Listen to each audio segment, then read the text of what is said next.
Everybody. Thanks. Now we are recording. Good morning, everybody. Happy Thursday. Appreciate everybody taking a little time out of their day to meet up. Tree Care Sector Partnership. Let's just go round robin real quick. Who's here? Josh Morin. We Love Trees. I'm the chair of the Sector Partnership. And hand it over to Dave Merriman. You want to go next there?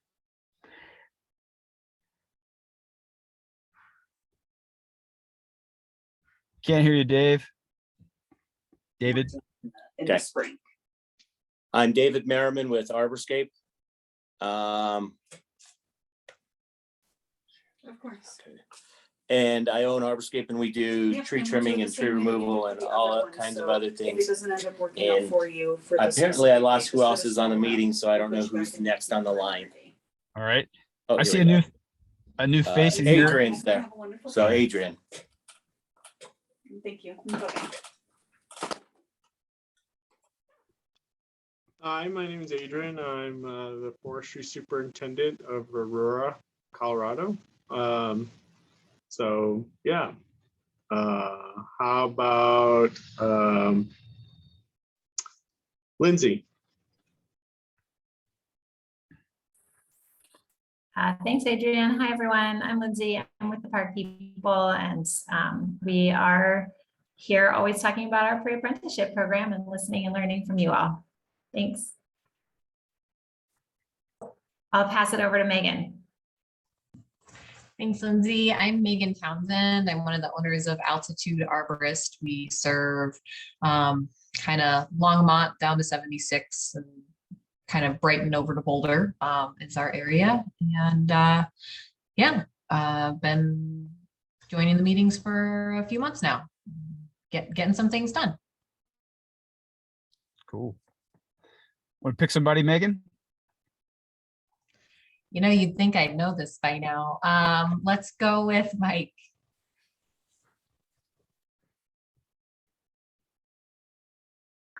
Good morning, it's Mike Earl with Old Growth Tree Service, member of the board at the Sector Partnership, and run a tree care business up here in Eagle County. Sam, you're up.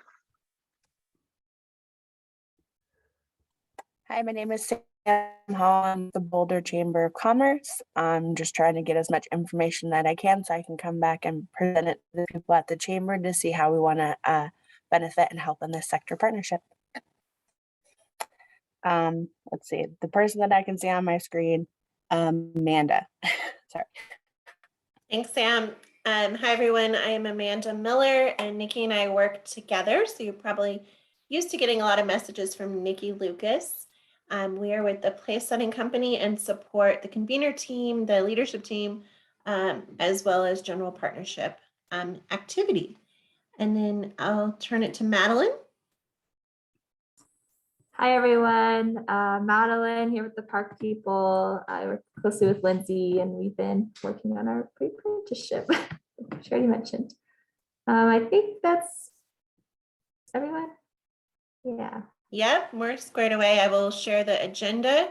Josh, if you kind of want to get us going here.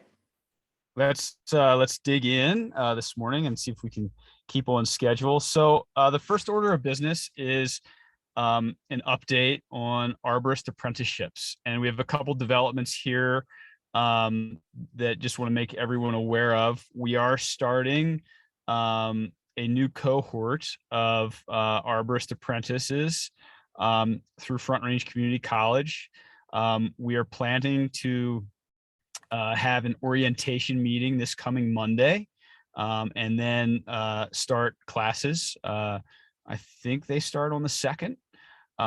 Just looking at the schedule, sort of down to the wire. I know myself, I have an apprentice that I'm registering, and so that should get us to 10 apprentices that are getting into this first cohort. Other updates are that we're for the second, I'm sorry, it's the third cohort, but they're year one. Get my language straight here. Very confusing. And so then for the second year and third year apprenticeship classes, what we've experienced is a pretty significant attrition from our original numbers. So I think in total for both of those years, we have 5 apprentices registered at this time.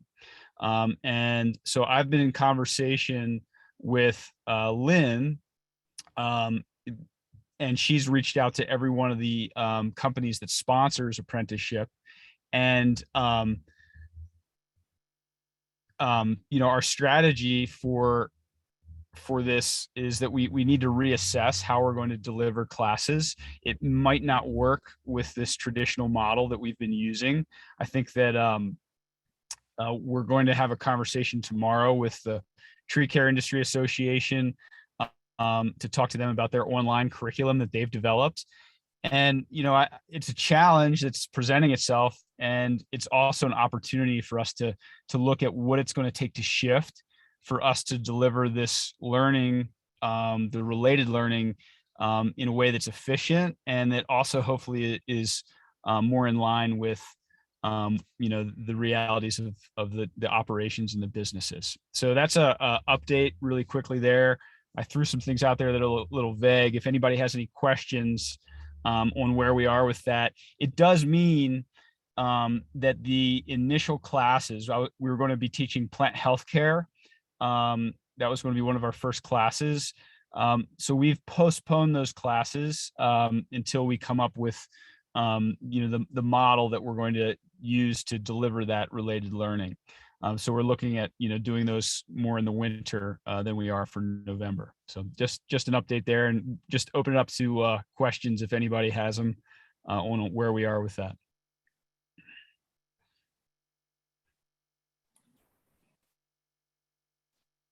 Cool. Doesn't sound like any questions. I must be the best explainer in the world.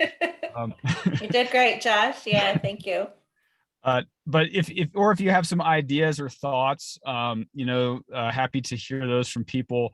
I think what we're realizing, the realities are with this apprenticeship program that it shows that people are moving, right? So someone that was in the apprenticeship, in their first year, they may not stay with the same employer for their second or third year. And so we have to ask ourselves these questions of like, how to stay engaged with apprentices. One thing we are going to probably need to do with the second and third year apprentices is talk to those sponsors about switching to a competency-based apprenticeship rather than this hybrid, which is year-based. So that's something that Lynn and I discussed as well. Cool. So that's just an update there. We'll move on next to partnership updates, unless anybody has any questions about where we are with classes. And Amanda, I didn't know if you wanted to speak to the 2021 schedule. We are going to plan to move some meetings based on realities. So great. Yeah, I'm more than happy to. So want to make sure everyone is aware of the upcoming schedule for partnership meetings. As you know, the partnership is meeting once a month. And ironically, somewhat, our November and December meetings fall on very significant holidays. So the leadership team has made some decisions around how to adjust our schedule so that we aren't asking you to take a break from cooking turkey, that you can engage with the partnership at a more appropriate time. And so the November meeting will actually be moved 1 week later. So that meeting will fall now on Thursday, December 2nd. And then, so we don't overcrowd your December schedules, we will not have a full meeting in December. Excuse me, but rather Josh will work with Josh to do a email update with lots of resources, as well as a video recorded message that we can share with you in late December, so that you have all the updates from the partnership, but again, that we're not crowding your what will probably be a busy December. So again, November meeting canceled in essence, moved to December 2nd, and then not a meeting on our traditional December date. So we will get those updated in the calendar. We didn't want to make those changes and have you surprised, but following this meeting, those meetings on our Google Calendar will be adjusted. So those are the updates. All right. Thanks, Amanda, for the update. So just make a note, and we'll all look forward to getting maybe some updated invitations from Nikki to make sure we can get our calendars straight for those dates. All right. Awesome. And then, Amanda, I'm not sure if you have this information in front of you. I wanted to touch on we had our strategic retreat with the leadership team. And I was hoping that you might have those bullet points that we voted on for our strategic objectives. Yes, let me pull those up. It'll take me just 1 second. So Cool. Josh, if you want to offer just some. Yeah, and I would open it up to Adrian or Mike or David that were all there at the strategic retreat. Basically, we're getting together as I would open it up to you guys if you have some things you wanted to mention about that experience or just to share. You know, we basically got together at Save a Tree's venue. Amanda facilitated the meeting remotely, and we were really there to identify what we need to be working on as a partnership, you know, moving forward into the future. And so we had some great discussion. It was I thought a good meeting, and at the end of it we went ahead and voted on some things that we thought were the most important for us to be focused on as a partnership. So I'm going to screen share those, Josh. I do want to share with everyone, these notes are kind of they're not currently formal minutes, they're more just notes. So we'll kind of navigate around a document that may look a little bit clunky, but we can grab those highlight points. Also wanted to welcome Kat and Lynn. I see you both have joined us. Thank So you. Sorry, Josh, some technical difficulties. well, we're happy you're here. Yeah. So Josh, this is the area I think that you wanted to highlight for this group from our discussion. So these were the general areas of focus for the partnership, with those that are highlighted in yellow were kind of seen as priorities from the members of the leadership team. yeah, yes, you know, so basically our process was after having some good discussion and going over what we think we need to be up to as a partnership. We voted on what the strategic objectives or areas of focus that are most important for us. And so just going over the first one there is establishing value and improving the economic model of apprenticeship. And so basically this speaks to the realities that we have been experiencing with the cost of delivering the related learning with apprenticeship, and that it also includes the downtime or the non-productive time for that related learning. And that seems to be a pain point for a lot of companies that are engaged with the related learning. And so we really feel like that's one of the highest priorities for us to focus on, is improving that model so that it really, the value proposition is there, and it works in alignment with the way that the tree care operations work. We see that as finding some ways to deliver the related learning in a way that's more flexible, so that you can take advantage of downtime if you have a weather day or something like that, so that apprentices could also do that learning online. So those are some things we're looking at, and just finding ways to deliver that learning in a way that it isn't quite as expensive as well, on a couple different levels. Did anybody have any comments or questions about that first strategic objective? Thoughts, nagging opposition, anything? Everybody's good. Cool. The next strategic objective, just to go over that, is a governance structure. Just to give some context, initially with our partnership, Adrian Camacho from the city of Aurora was acting as the chair. And he and I worked in partnership a lot, along with our convener. I've moved into the chair role, but we really see that we need a structure for leadership, and moving through those different roles. We have a leadership team in place, but we really need to lay out that structure so that as people work within the partnership, they're able to continue to grow, and we're able to keep making forward progress even as people move in and out of different leadership roles. So that's also a important one for us. And then the third one there is the pathway. Really this how are we as a sector partnership supporting education and engagement with the future workforce? We see that as something that's vital.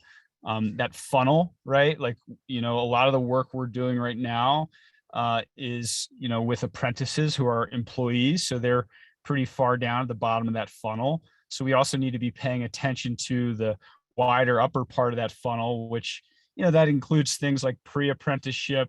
It includes things like career fairs, raising awareness about our career and profession, so that we're doing work to get folks into our industry and into positions with our companies.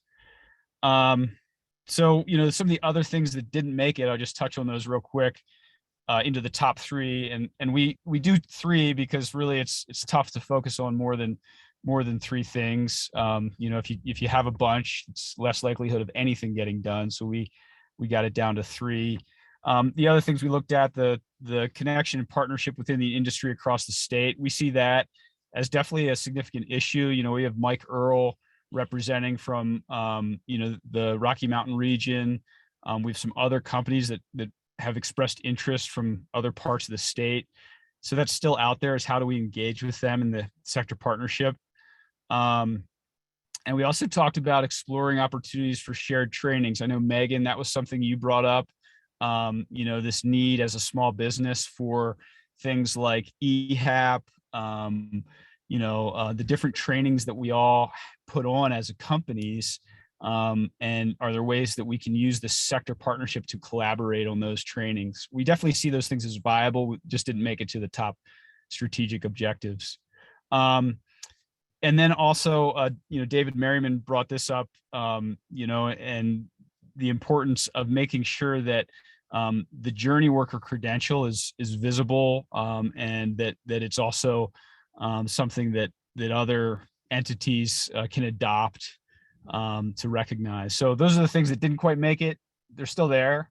So think about them, but we have our top three. So I've been speaking a lot, so open it up if anybody has any questions or thoughts on those. So question I have, now that you've identified the three core objectives, did you guys talk further, or do you have plans to talk further about, okay, here's our big goals, how do we break it down? What are our next steps there? Yes. Yeah. We haven't gotten far from identifying those, but the next thing is to set aside some committees to work on that, and to define our governance structure, and then to see, I think the opportunity that's presented itself with where we are with the various cohorts, that's something that's going to need attention right away. So we'll be looking for help with that if anybody is interested in helping us with some of those different topics. I know for me, I have a pretty big passion for working with younger people, high school, even down into middle school age. They're doing career stuff even in those younger ages. But certainly I know I'm working with Lindsay and Madeline on the pre-apprenticeship as well. So if there's an area I can serve in that way, that's something I have more capability to do. Awesome. Well, appreciate that, Megan. And yeah, let's make sure that we capture that and make sure you're also on the list, when opportunities do come up to get your engagement there. Hey, Josh. Yeah. On another note, this inspired us. Old Growth Tree Service is going to the local high school career fair in the middle of November. And so I'd like to maybe get with you on some signage or something I can hang in our booth about the apprenticeship, and then I'll speak about the apprenticeship in conjunction with my arborist speaking about our business. Awesome. That sounds great. And appreciate you sharing that, Mike. It sounds like a great opportunity. And, David, I think up next, we'll probably review the career fair that David attended. And so that might give you some great visual into what he was able to do at a career fair, and hopefully give you some ideas, and we can talk about that. So yeah, that'd be great. Excellent. Thank you, guys. Yep. Did anybody Just have want to anything else? Go ahead. I just want to recognize a couple of people that joined the meeting. Perhaps, Lynn, would you like to introduce? Hi, yes, Lynn Bossler from Front Range Community College. Sorry, I was having challenges getting into the Zoom call, so. Welcome, Lynn. Glad to have you here. Good to see you again. Yep, glad to be here. Anxious to talk about how we move forward with our related learning portion. All right. And Joaquin, would you like to introduce? Hi all, this is Joaquin Mobley, Vice President of Community Works. I'm happy to see everybody again. Hope everything's going well for everybody. All right, good to see you, Joaquin. Thanks for joining us. Appreciate it. Cool. Well, Lynn, now that we have you here, it would probably be good to make sure we've got space for you to discuss. I kind of went over some of the realities that we're experiencing with the related learning. And so maybe making room for that. Amanda, maybe you could lend me some direction here. Do we want to circle back to have an update from Lynn, or should we move on and maybe have that update at the end? Yeah, I'm thinking let's, since we were just discussing those career fairs, maybe to kind of continue with that, we can have Dave share a little bit about that experience. We have the video to share. And then also wanted to get the updates on the ISA conference that you and Randy were able to attend. And then I think we could shift back to the cohorts and the related learning, if that sounds good. It sounds great. Great. So Dave, do you want to share with the group about the Jeffco Career Fair? Okay, so Tuesday we went to the Jeffco Career Fair. It was put on with Jefferson County Public Schools and Jefferson County Workforce. There was roughly 1,500 kids that went through. So out of the 1,500 kids, we set up our booth there, and I sent a video, so I hope you guys can share the video. But what we did is we set up a traveling tree. So we built a tree stand to put a tree up in the middle of the parking lot. And then we had the kids go up and down with the rope, and we belayed them. I mean, they climbed up and then we belayed them down. We answered the questions. The biggest questions that everybody asked was the same question that my wife asked me before she married me was, what do you do? How much money are you gonna make? So I think we also need to address, like always, what an arborist is, because still today, nobody knows what an arborist is. But it was a fun day. The guys that I took with me, they really enjoyed it. They enjoyed teaching what they had the knowledge of. So we'll be interested in trying it again. And if anybody, after you watch the video, have any questions, I can answer them all, maybe. Thanks, Dave. I think one thing that stood out for me when Nikki gave me the update was the number of female students that showed interest in the career field. Do you have any comments on the young women that participated in the activities? So we kept track. There was about 100 kids that climbed the tree. 75 of them were girls, 25 were men. The girls were way more anxious to try to climb the tree, ask questions like, what do you do? What can I do in this field? So I think if we would pursue that avenue, there could be untapped labor pool right there. Great. Thanks, Dave. So I will share your video. Let me tee it up. I've got it ready to go.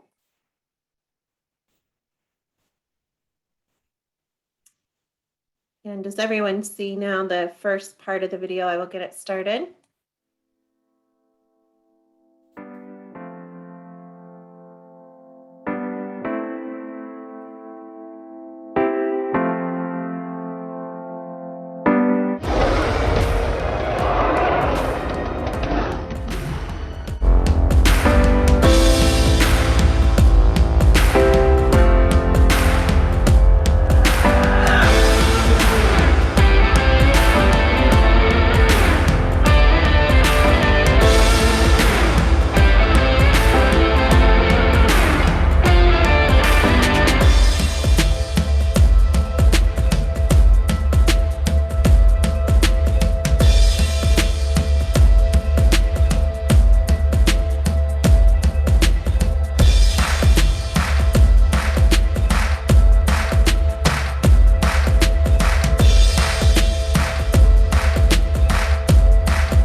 Great video, Dave. Thank you for sharing. I think it's inspirational. I love the images you were able to capture.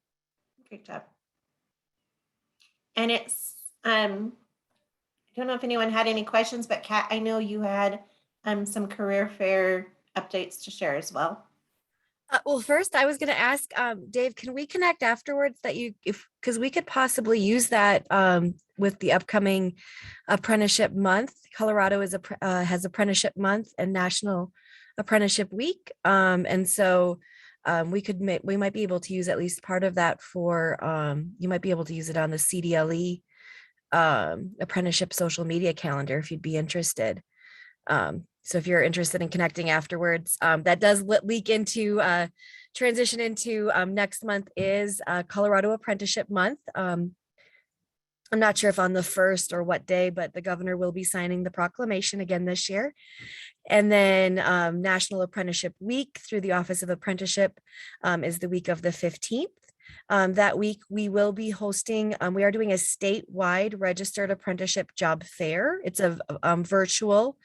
Monday and Tuesday will be, so you set up your online booth, and so there can be job seekers can do research to learn about your organization. And then if you're available, there's I believe it's 10 to 1. So we kind of did it over the lunch hour time. So if people were working, they could still interact with recruiters or recruiters or business owners.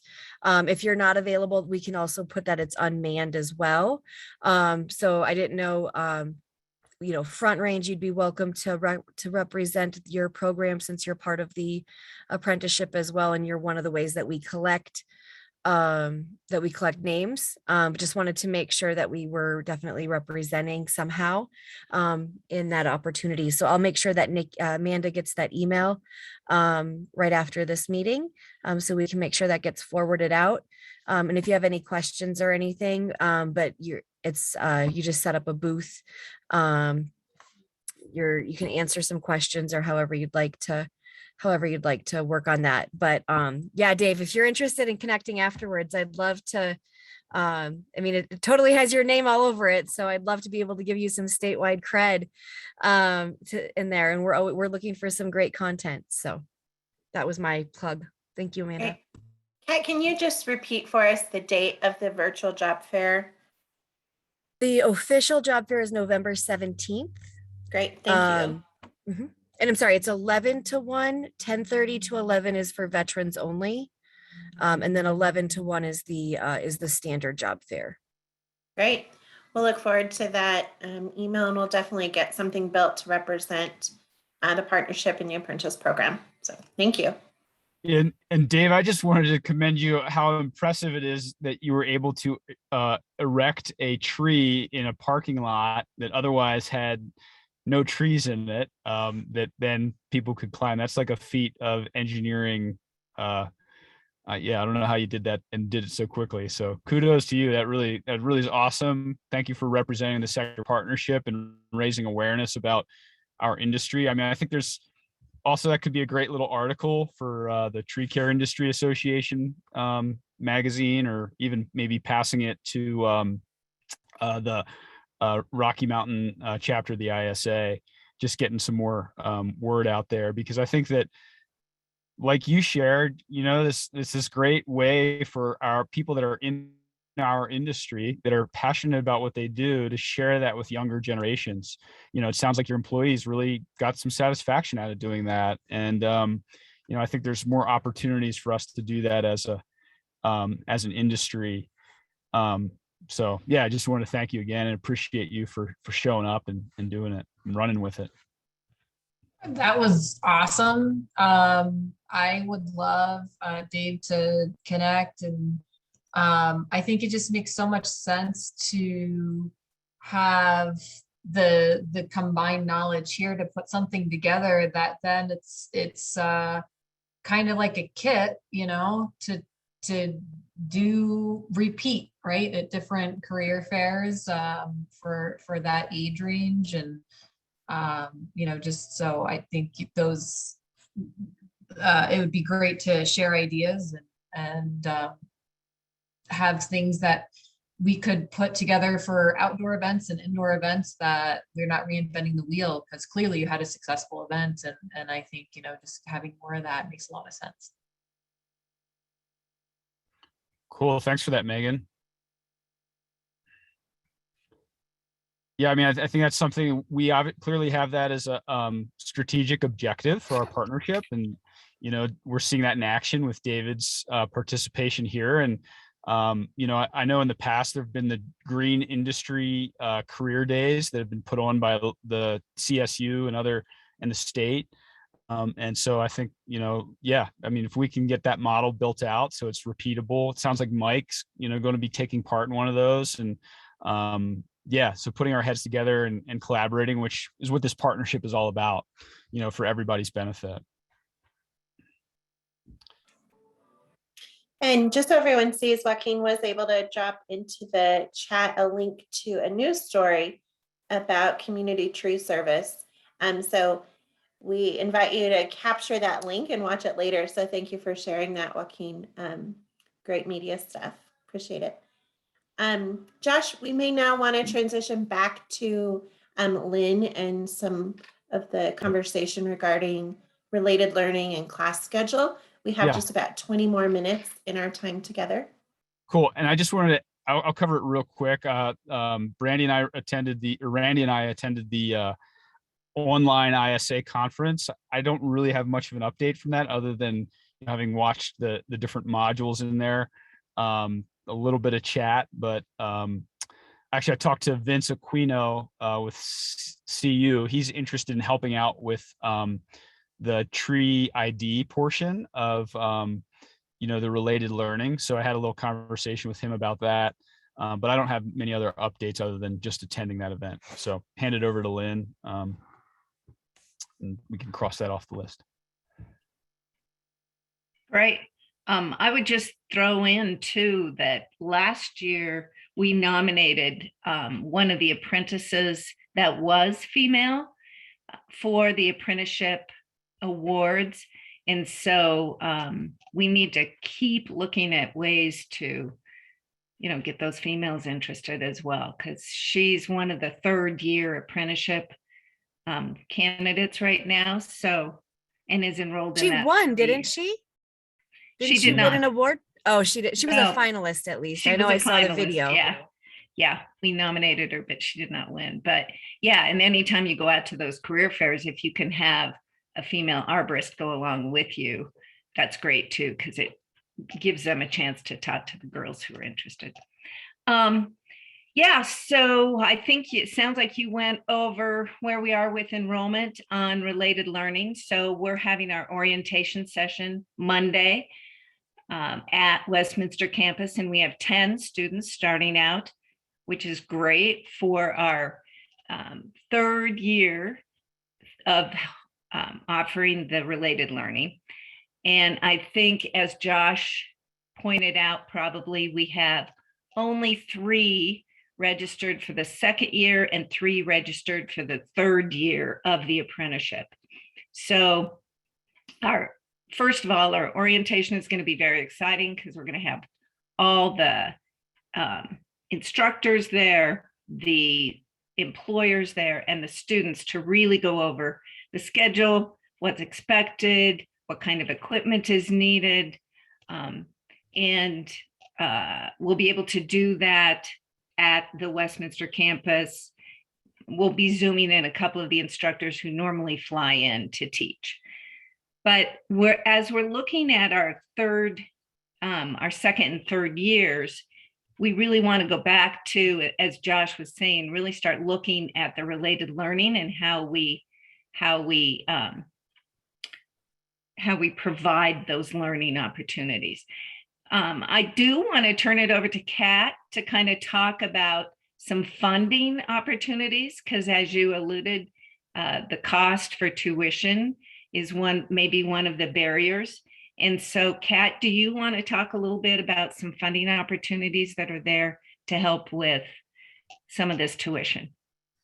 Yeah, thanks so much, Lynn. So the grant that actually supports me, the Apprenticeship State Expansion Grant, nationally, they did kind of they redefined what a participant is. And so I was able to, I'm working with my leadership to offer a more streamlined way to offer that $500 scholarship.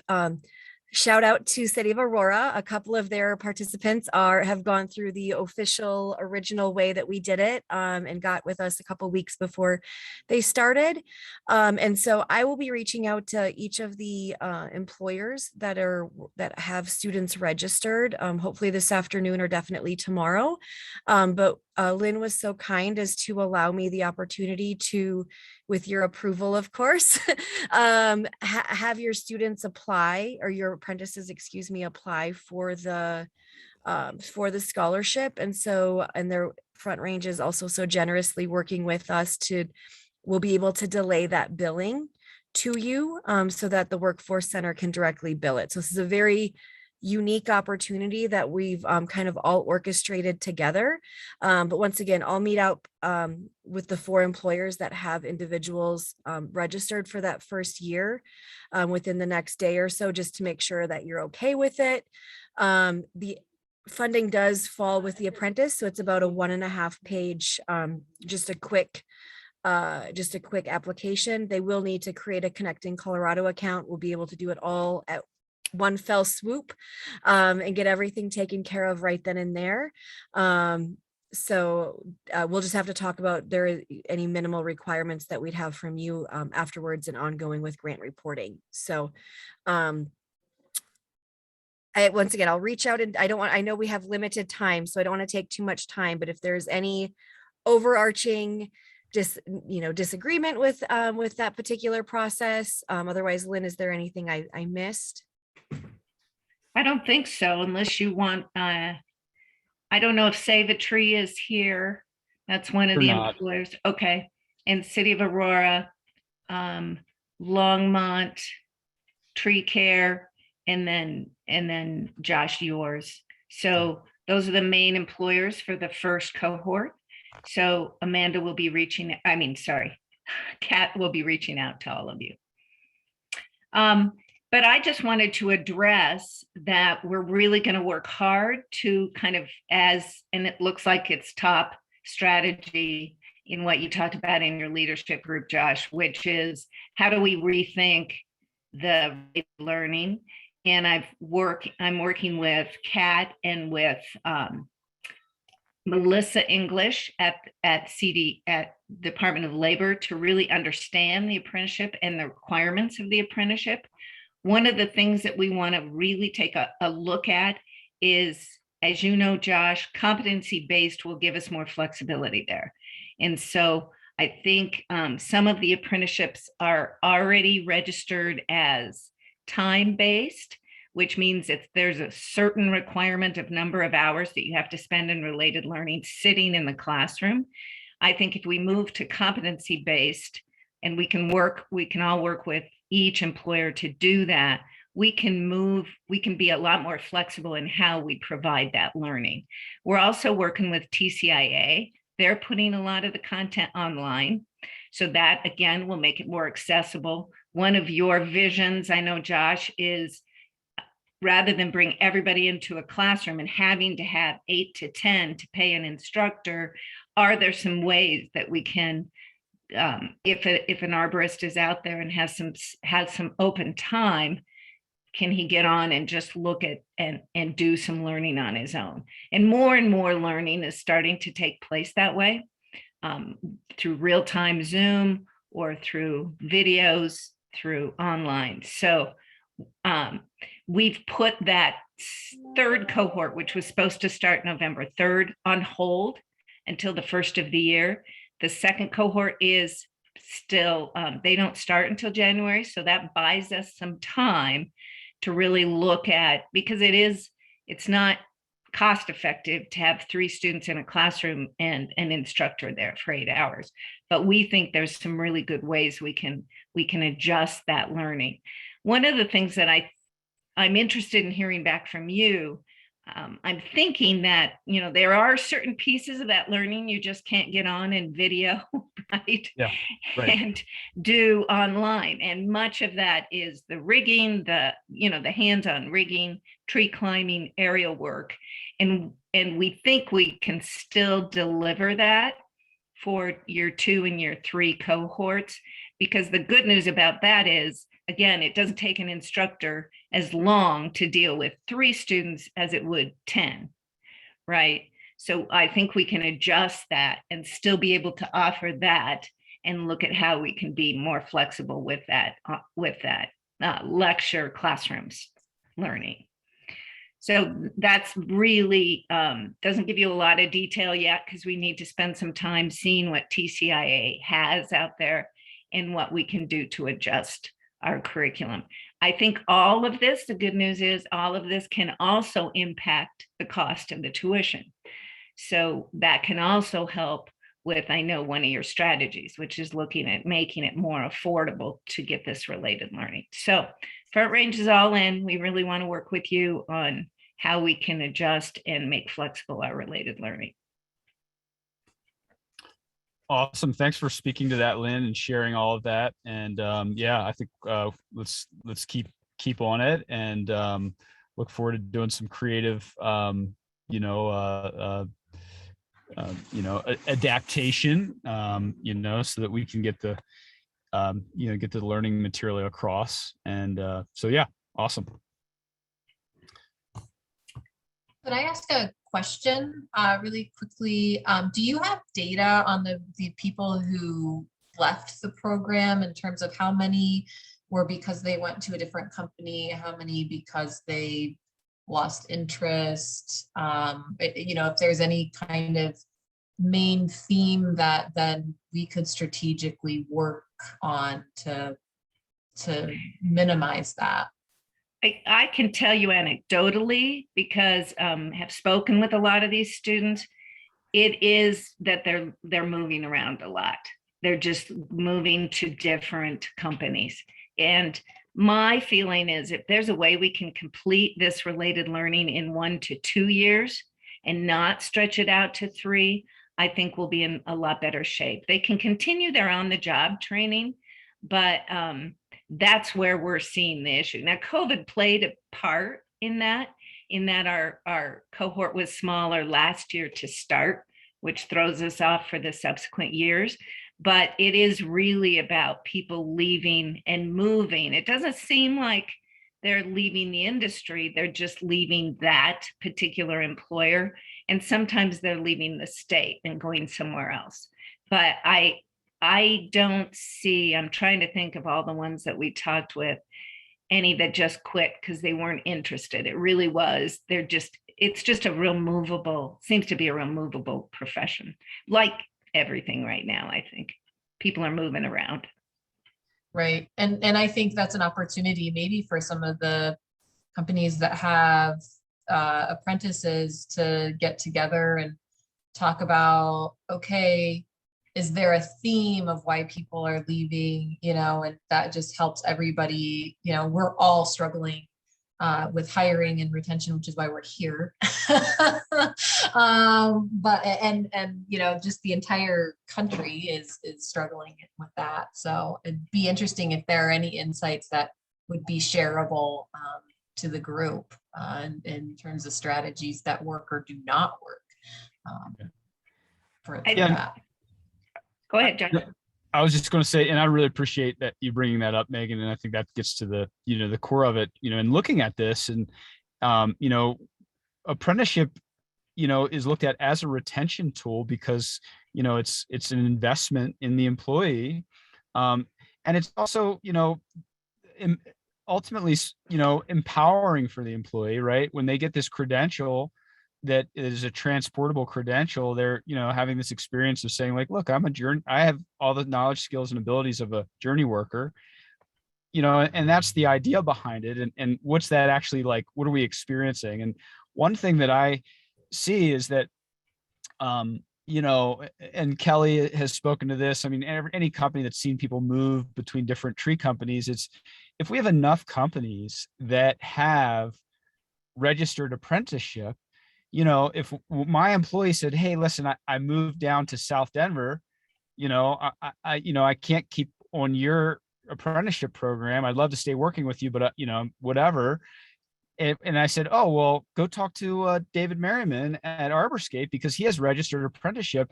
And so there's no need for you to abandon this investment you've made in your own career. Right.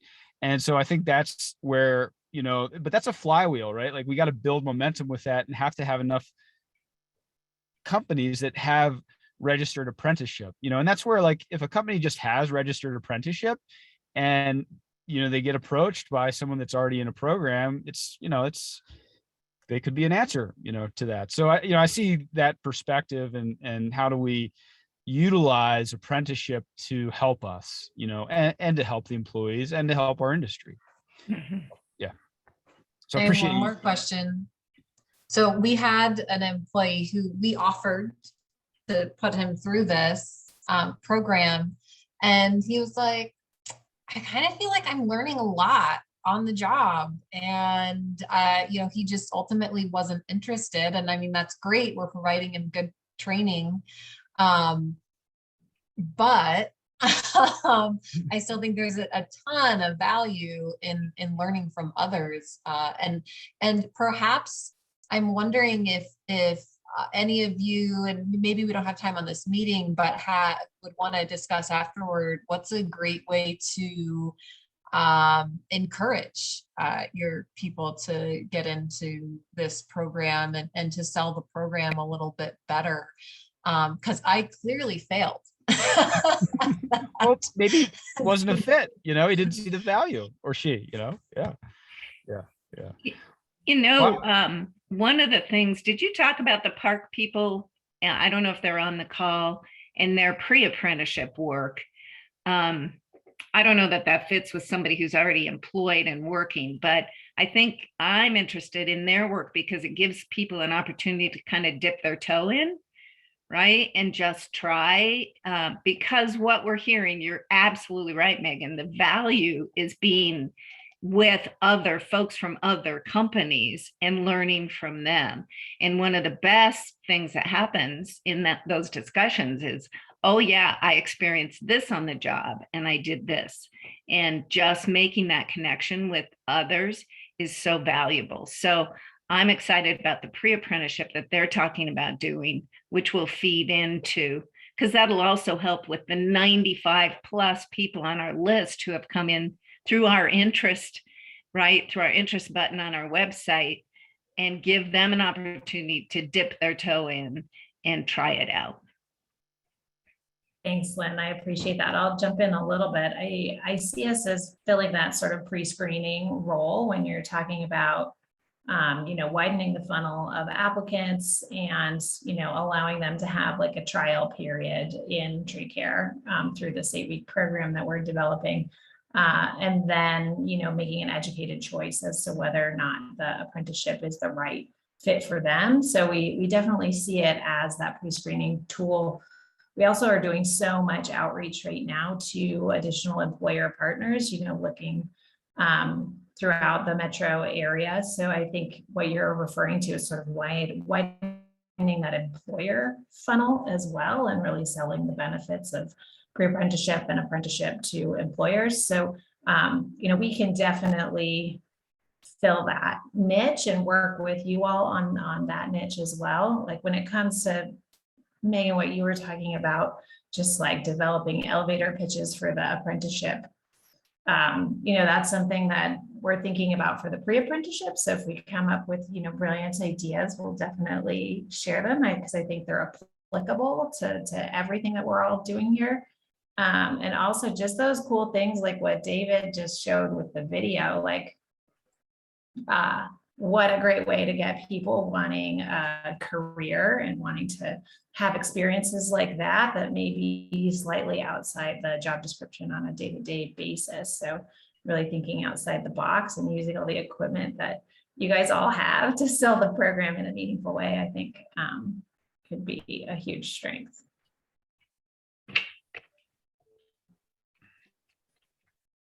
Awesome. Thanks for speaking to that, Lindsay. And yeah, I think we have some great opportunities to combine our resources here, and we just have to harness it and put it into action.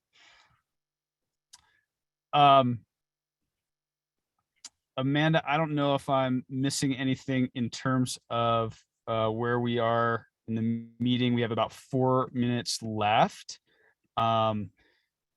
Lynn, thank you so much for sharing all you did about the apprenticeship classes. Do we want to talk about, well, I don't know, Lindsay, did you have anything else you wanted to review about the pre-apprenticeship program you guys are working on, or, while we're here? We do want to share something, but just some of the announcements earlier in the meeting made us sort of rethink our strategy. So, like I mentioned, we've been really networking with employers throughout the region, and we've seen a lot of interest in employers getting to know each other and getting to know our program. And so we've decided to host just sort of like an online meeting where we can invite potential employer partners, as well as all of the partners we've already been talking to, as well as our support services partner, the Second Chance Center, just to come together over Zoom to learn about our program, to ask questions, to really be able to provide input into the development of the program as we're, starting to work through the curriculum and, sort of details of what we'll be teaching. The date that we had drafted was December 2nd during this time frame, which is the rescheduled date for this partnership meeting. We set it there because that's our standing workforce development working group meeting time. So I don't know, maybe we could connect offline and see if there's any synergies in us you know, keeping that time and using it as like an employer outreach, or maybe we can just, you know, shift our time, because we'd love to see some of you at that meeting, you know, definitely. So Josh or anyone else that wants to connect me after this meeting and talk through some possibilities there, I'd love that opportunity. Yeah, I mean, my attitude is I'm, you know, like I'm open. I think we should try to make that work. Like, I mean, as you were talking about what you're, you know, wanting to host, I was like, well, you know, I think everyone that's participating here would like to, you know, be able to at least bear witness to that meeting and participate. And so, you know, I'm open to talking offline and seeing if we can work something out. I think that'd be great. Awesome. Awesome. I appreciate that. Yeah. So we're just really in, like I said, in that employer partner research phase, and then diving into curriculum here in November. All right. Awesome. Well, thank you, Lindsay. And Josh, just one update to share that Nikki asked that I highlight. Down at the bottom of your agenda, we always include the resources and reminders, kind of what's needed and what's available.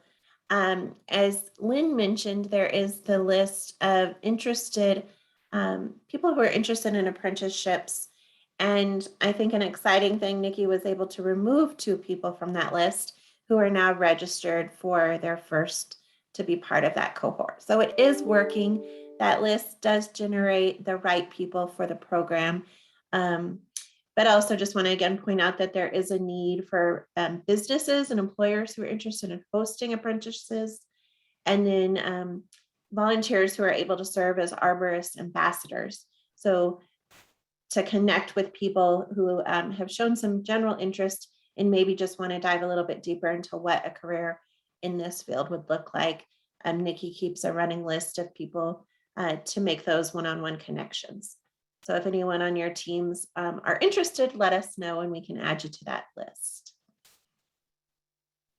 Cool. Yeah. Thanks for plugging that, Amanda. And yeah, I think it's important to be able to reach out to people that are interested and make sure we pull them in, get them into the funnel. But I think that takes us right to the end of our time together. Thank you all for letting me join you. Josh, do you want to close us out here? Yeah, thanks everybody. Great call. I'd invite anybody that wants to have further discussion about anything we've shared. I know Lindsay, you know, we talked about that upcoming meeting you're hosting, but even if it comes to the strategic objectives, if you have something to share that you didn't hear, we welcome that. Feel free to reach out to me or any other member of the leadership team or Amanda, and share that or ask your questions, and hope everybody has a great rest of their week. Great. Bye-bye. Thank you all. Have a great one. Bye. Thank you. See ya.